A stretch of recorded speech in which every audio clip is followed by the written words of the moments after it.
अस्सलामुअलैकुम dear student, this is Shah Hussain. आज के लेक्चर में हम डिस्कस करेंगे practice MCQs unit number 2 derivative से रिलेटेड। तो यहाँ पर हमारे पास फर्स्ट एमसीक्यूज़ है, if f of x is equal to x plus 2/3 then derivative of f inverse of x is. हमें एफ इनवर्स ऑफ एक्स का डेरिवेटिव बताना है। तो definitely f inverse of x का जब डेरिवेटिव लेंगे तो हमारे पास चार्ली ऑप्शन सूटेबल ऑप्शन होगी। कैसे? अगर डियर स्टूडेंट आपको माइंड में शॉर्टकट की याद हो, हमने यूनिट नंबर 1 में डिस्कस की थी कि अगर हमारे पास फंक्शन ये है f of x is equal to a x plus b, then inverse of the function हमारे पास क्या बनेगा? इन्वर्स ऑफ द फंक्शन बनेगा x minus b upon a. या कह लें अगर हमारे पास इस नेचर का फंक्शन है तो उसका जो इन्वर्स से सिंपल इस फॉर्म में कन्वर्ट हो जाएगा। अब सेम अगर आप नोटिस करें तो जो हमारे पास गिवन फंक्शन है वो कुछ ऐसा ही है। एफ ऑफ एक्स क्या है? एफ ऑफ एक्स गिवन है x प्लस 2/3। तो मैं इसको ऐसे राइट कर सकता हूँ 1/3 x प्लस 2/3। अब डियर स्टूडेंट हमें इसका इन्वर्स लेना है। तो डेफिनेटली जब मैं इसका इन्वर्स लूँगा तो क्या करेंगे? सेंट्रल साइन चेंज करेंगे और x का कोफिशिएंट जो है उससे डिवाइड कर देंगे। तो ये बनेगा x माइनस 2/3 और x का जो कोफिशिएंट है 1/3 इससे डिवाइड करेंगे। अब डियर स्टूडेंट आप नोटिस करें, डिवाइड है ऊपर जाके मल्टीप्लाई, तो आपके पास यहाँ पर एफ इनवर्स ऑफ x क्या बनेगा? ये बनेगा 3x, इससे मल्टीप्लाई करेंगे 3 से कट जाएगा 3x माइनस 2। अब हमें क्या करना है? हमें इसका डेरिवेटिव लेना है। तो जस्ट इन्वर्स फाइंड करना ही मुश्किल था, डेरिवेटिव तो बिल्कुल सिंपल है। जब हम इसका डेरिवेटिव लेंगे 3x का 3 हमारे पास आंसर आ जाएगा, जो कि हमारे पास चार्ली ऑप्शन है। नेक्स्ट है हमारे पास if y is equal to e to the power x y then d y over d x is. हमें d y over d x find करना है। तो डियर स्टूडेंट वेरी सिंपल है। अगर आपको फार्मूला आता है तो exponential function e to the power f of x है, तो हमारे पास फार्मूला ये है। सबसे पहले एक्सपोनेंशियल फंक्शन ये सेम होगा, देन एक्सपोनेंट का डेरिवेटिव लेंगे एफ प्राइम ऑफ एक्स। तो सेम यहाँ पर हमें क्वेश्चन में मेंशन किया हुआ है e to the power x y. तो डियर स्टूडेंट सबसे पहले e to the power x y same write कर देंगे, देन डेरिवेटिव लेंगे एक्स वाई का। तो इस पे कौन सा रूल अप्लाई होगा? Product rule. First same, second का डेरिवेटिव y का डेरिवेटिव क्या बनेगा? डेफिनेटली y का डेरिवेटिव बनेगा d y over d x plus second same, first का डेरिवेटिव, फर्स्ट x है, x का डेरिवेटिव लेंगे तो वो क्या बनेगा? 1 बनेगा। अब आप नोटिस करें यहाँ पर ये जो डेरिवेटिव है इसको हम क्या राइट कर सकते हैं? y राइट कर सकते हैं। y के इक्वल है यहाँ पर, क्योंकि ये y के इक्वल है तो हम कह सकते हैं d y over d x is equal to, और ये सारी वैल्यू किसके इक्वल है? डेफिनेटली ये सारी वैल्यू भी y के इक्वल है। यहाँ पर y राइट कर दिया है x और ये बना d y over d x plus y. हम इसे सिंप्लीफाई करते हैं, मल्टीप्लाई करेंगे तो क्या बनेगा? X y plus y square. यानी इसको जब मैं मल्टीप्लाई करूँगा तो हमारे पास बनेगा x y plus y square. Next step में क्या करूँगा?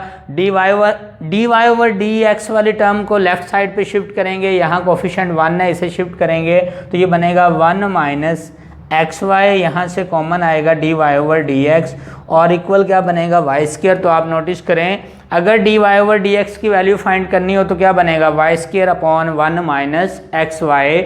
Y square upon 1 minus x y हमारे पास कौन सी सूटेबल ऑप्शन है? डेल्टा हमारे पास सूटेबल ऑप्शन है। जस्ट सिंप्लीफाई करना था, आपको फार्मूला आना चाहिए। नेक्स्ट है the function y is equal to cos x for the interval 0 to π/2 is increasing decreasing constant none of these. अब डेफिनेटली ये हमें पता है कि जब हम कोसाइन फंक्शन का ग्राफ ड्रा करते हैं तो उसका ग्राफ जो है कांस्टेंट नहीं होता। इट मीन्स ये ऑप्शन तो वैसे ही डिलीट हो चुकी है, नन ऑफ दिस, ये ऑप्शन भी डिलीट हो चुकी है। क्यों? क्योंकि फंक्शन या तो इंक्रीज़ कर रहा होता है स्पेसिफिक इंटरवल में या डिक्रीज़ कर रहा होता है। अब यहाँ पर अगर हम इसका ग्राफ ड्रा करें कॉज का तो आपको ग्राफ से वेरी सिंपल क्लियर हो जाएगा कि ये फंक्शन हमारा इंक्रीज़ कर रहा है या डिक्रीज़ कर रहा है। कॉज का ग्राफ ड्रा करते हैं।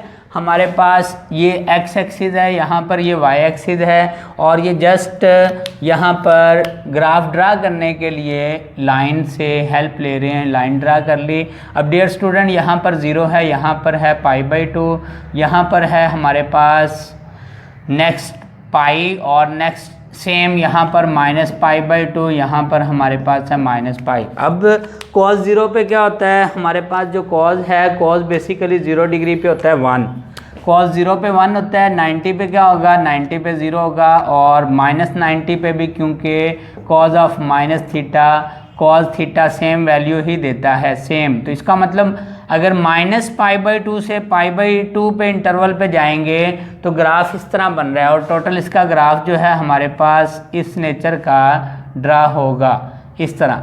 अब 0 से लेके π/2 आप नोटिस करें ये डिक्रीज कर रहा है, यहाँ से ये ग्राफ हमारे पास क्या है, डिक्रीज कर रहा है। तो the function y is equal to cos x for the interval 0 to π/2, तो 0 से π/2 में हमारा जो ग्राफ है कोसाइन फंक्शन का वो क्या कर रहा है, डिक्रीज कर रहा है। हमारे पास जो सूटेबल ऑप्शन है वो बीटा ऑप्शन है। नेक्स्ट है what is the value of y2 if x is equal to t square and y is equal to t cube. Dear student, सबसे पहले आपको पता होना चाहिए कि ये हमारे पास पैरामेट्रिक फंक्शन है। अगर पैरामेट्रिक फंक्शन हो तो उसका डेरिवेटिव लेते हुए हमारे पास शॉर्टकट की है, पहले वो डिस्कस कर लेते हैं। इफ़ x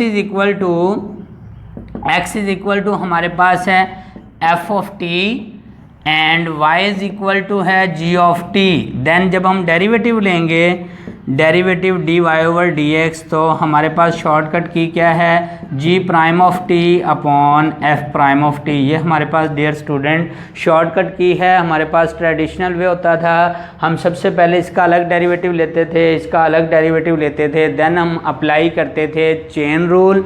चेन रूल से सिंप्लीफाई करने से हमारे पास फर्स्ट डेरिवेटिव आता था, देन हम उसका अगेन सेकंड डेरिवेटिव लेते थे। अब हम शॉर्टकट की यूज़ करेंगे तो डेफिनेटली फर्स्ट डेरिवेटिव जो है यहाँ पर जो सेकंड फंक्शन है y वाला, उसका डेरिवेटिव लेंगे तो क्या बनेगा, डेरिवेटिव बनेगा 3t², पावर रूल लगा दिए, पावर स्टार्ट में पावर से 1 लेस, अपॉन x वाली टर्म का डेरिवेटिव लेंगे फंक्शन का, तो ये बनेगा हमारे पास 2t, सिंप्लीफाई करोगे तो 3/2t आएगा। अब डियर स्टूडेंट यहाँ पर हम t की वैल्यू पुट करेंगे। क्यों वैल्यू पुट करेंगे, क्योंकि हमने फर्स्ट डेरिवेटिव नहीं लेना, हमने 2 डेरिवेटिव फाइंड करने हैं। तो यहाँ से t की वैल्यू फाइंड करना चाहें तो क्या आएगी, √x। इसका मतलब है यहाँ पर अभी dy/dx ही राइट कर देता हूँ क्योंकि आपको समझाना है। तो ये बना 3/2, t की वैल्यू क्या है, √x।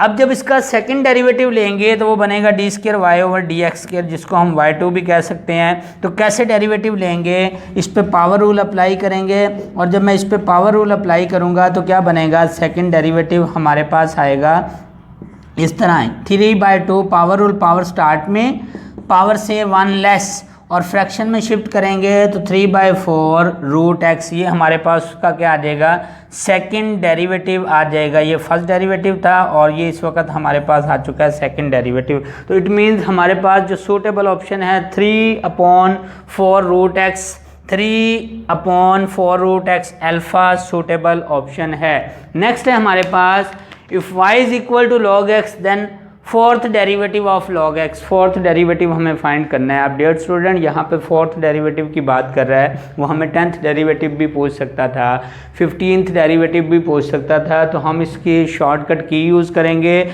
जो हेल्प करेगी जब भी डेरिवेटिव पूछेगा log फंक्शन का। तो इसको हम अप्लाई करते हैं, माइंड में रखते हैं, हमें बहुत ज़्यादा इससे हेल्प मिल जाएगी। वेरी सिंपल सी शॉर्टकट की है। और शॉर्टकट की क्या है, सबसे पहले इसको हम सिंपल लेते हैं ट्रेडिशनल वे में। y इज इक्वल टू है log x। जब मैं इसका फर्स्ट डेरिवेटिव लूँगा y1 तो 1/x यानी 1/x। जब मैं सेकंड डेरिवेटिव लूँगा तो डेफिनेटली ये क्या है, ये बनेगा आपके पास -1/x²। जब मैं थर्ड डेरिवेटिव लूँगा तो बेसिकली ये क्या है, ये हमारे पास बनेगा 2/x³। जब मैं फोर्थ डेरिवेटिव लूँगा तो ये क्या बनेगा आपके पास, बेसिकली इसका हमने फोर्थ डेरिवेटिव लेना है -6, और ये बनेगा आपके पास 6/x⁴ बनेगा। ये हमारे पास ट्रेडिशनल वे था 4 डेरिवेटिव तक तो समझ आती है, हम कैलकुलेट कर सकते हैं, लेकिन अगर वो 10 डेरिवेटिव लेता तो देन हमारा टाइम वेस्ट होना था। अब हमारे पास शॉर्टकट की क्या है, शॉर्टकट की ये है if y is equal to natural log x then nth derivative, ऐसे भी राइट कर सकते हैं yn, ये क्या होगा हमारे पास -1 to the power n-1, n-1 का factorial divide by x to the power n। Dear student ये हमारे पास फार्मूला है, यहाँ से ही कन्वर्ट हुआ है। आप नोटिस करें फर्स्ट डेरिवेटिव है तो पावर 1 है, सेकंड डेरिवेटिव है तो पावर 2, थर्ड डेरिवेटिव है तो पावर 3, फोर्थ डेरिवेटिव है तो पावर 4, यानी जितने डेरिवेटिव कहेगा उतनी पावर आएगी। तो यहाँ पर पावर तो सब में 4 ही है। अब कोफिशिएंट देखना है, इसका मतलब है हमें फोर्थ डेरिवेटिव कह रहा है, तो जब फोर्थ डेरिवेटिव कहेगा तो यहाँ पर क्या बनेगा, यहाँ पर -1 टू द पावर 4 -1 क्या बनेगा 3, 4 का फैक्टोरियल 4 -1 क्या बनेगा 3, यहाँ पर यानी 4 -1 का factorial x to the power 4, तो पावर ओड है तो ये नेगेटिव साथ ही रहेगा, 4 -1 3 का फैक्टोरियल क्या आएगा 6 upon x to the power 4, तो ये बना हमारे पास -6 upon x to the power 4, जो कि हमारे पास बीटा ऑप्शन है। और आपने ये शॉर्टकट की याद रखनी है, अगर मोर देन 10 डेरिवेटिव फाइंड करने को कहेगा तो हम इस फार्मूले से डेरिवेटिव डायरेक्टली फाइंड कर सकेंगे। तो ये था डियर स्टूडेंट आज का लेक्चर। वीडियो को लाइक कीजिएगा, चैनल को अगर आपने सब्सक्राइब नहीं किया हुआ तो सब्सक्राइब कीजिएगा, बेल आइकॉन प्रेस कीजिएगा, इसे मल्लेदारों से शेयर कीजिएगा। Thank you so much.